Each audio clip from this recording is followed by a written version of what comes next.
Sujith sir super, అసలు చాలా క్లారిటీగా చాలా బాగా చూపించారు సార్ కదా.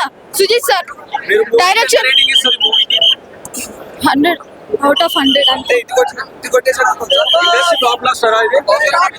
అంతే. హాయ్ నమస్తే అండి. సో ఇప్పుడే పవన్ కళ్యాణ్ సినిమా చూసాము. సో ఒక different of kind of things చెప్పుకోవచ్చు. అంటే ఒక ప్యాటర్న్ లో చాలా అద్భుతమైనటువంటి సినిమాని చెప్పుకోవచ్చు. ఎక్కడ నాన్ స్టాప్ చాలా హైప్ లో ఉంది film. High power this film. So high power film గా చెప్పుకోవచ్చు. So movie is the energetic film. So thank you. ప్రతి ఒక్కరు చాలా బాగుంది. నిద్ర వస్తుంది ఇప్పుడు చూడటం, చాలా ఎమోషనల్ గా అయింది ప్రతి ఒక్కరు కూడా. థియేటర్లో అందరూ కూడా అరుపులు ఎన్ని వేళ్ళు రెగ్యులర్ గానే ఉంది. So wonderful this film. So different of thinking style.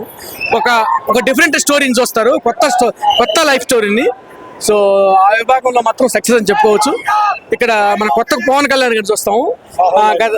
లేదు, గతంలో ఉన్నటువంటి ప్యాటర్న్ వేరు, ఈ ప్యాటర్న్ వేరు.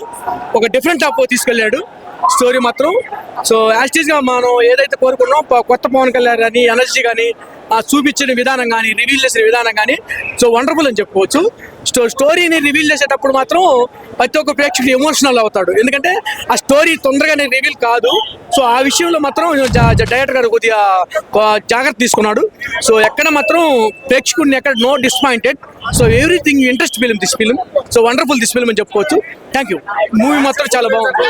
సో ఫ్యాన్స్ మాత్రం అద్భుతంగా ఉంది. ఫ్యాన్స్ మాత్రం ఎవరీ వండర్ఫుల్ ఫిల్మ్. స్టార్టింగ్ చాలా బాగుంది. ఎందుకంటే ఆ హీరోయిజాన్ని చూపించడం కానీ, లుక్లు పౌరుషం కానీ, ఆ పౌరుషం రౌద్రం ఇవన్నీ కూడా అన్ని కలగలిపినటువంటి ఫ్యామిలీ ఎంటర్టైన్మెంట్ కూడా. ఫ్యామిలీ కూడా ఉంది. ఫ్యామిలీ కూడా don't miss this family. Family wonderful గా ఉంది అనమాట. అంటే ఇద్దరు ఫ్యామిలీలో ఎలా జోడించడం అనేది హైలైట్ అని చెప్పుకోవచ్చు. ఫ్యామిలీ కూడా చాలా సాంగ్ కూడా చాలా ఉంది. నాకు బాగా నచ్చింది ఏంటంటే పవన్ కళ్యాణ్ గారు కుంపు నేర్చుకున్నారు.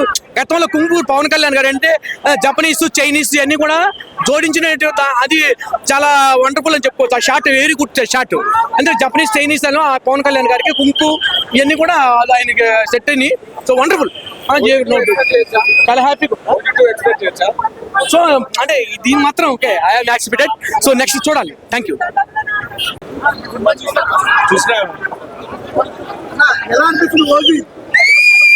అదిరిపోయిన సినిమా అయితే కంప్లీట్ గా స్టార్ట్ టు ఎండ్ అయితే ఒక వైబ్ క్రియేట్ చేశాడు సుజిత్. ఒక ఫ్యాన్ బాయ్ తన హీరోని ఎలా చూడాలనుకున్నాడో ఆ రేంజ్ లో చూపించాడు.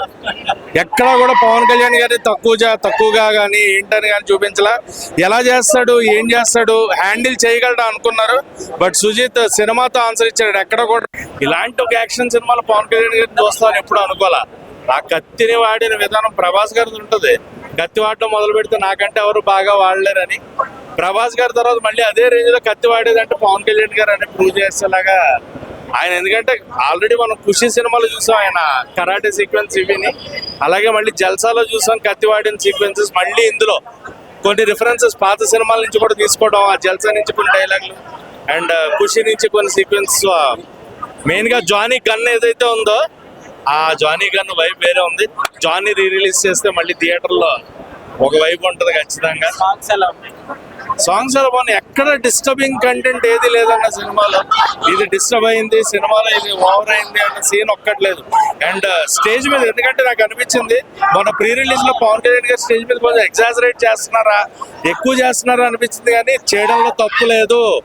ఆయన ఎంత చేసినా ఇంకా తక్కువే అనిపించింది. సో థియేటర్ లో అయితే ఓజీ తాండవం చూసాం అనమాట కంప్లీట్ గా కూడా.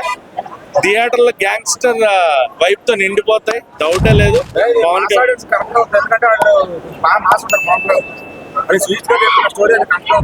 అసలు సినిమాలో ఎక్కడ తగ్గిందే లేదుగా అన్న.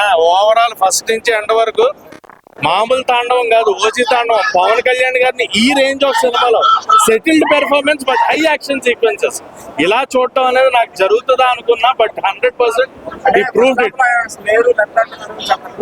ఎవరి భయ చెప్పింది చూడమనండి స్క్రీన్ మీద.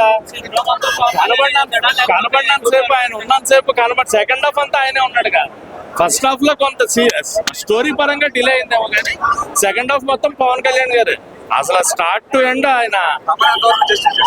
తమన్ మ్యూజిక్ అయితే అద్భుతం అది. అండ్ నాకు తమన్ గారు మ్యూజిక్ థియేటర్ లో ఇది ఖచ్చితంగా ఆయన ఎంతనా పెంచుకుని సార్ ఈ రేంజ్ మీసాలు పెంచుకుని తిప్పుకోవచ్చు అనమాట. సో ఆయనకి తిరుగులేదు. తమనన్న మ్యూజిక్ ఆయన ఎప్పుడు సాహోతోనే టాప్ డైరెక్టర్. అయినా సాహో చాలా మందికి ఎక్కలేదు కానీ చాలా మంచి ఫిలిం. అలాంటిది ఆ సినిమా వర్కౌట్ అవ్వలేదు, బట్ ఇది వర్కౌట్ అయింది. బట్ సాహోకి దీనికి లింక్ చేశారు. సో ఖచ్చితంగా లింక్ వర్కౌట్ అవుతుంది. పార్ట్ 2 లో ప్రభాస్ గారు పవన్ కళ్యాణ్ గారు కలిసి చేస్తారు, అందులో అయితే డౌట్ లేదు.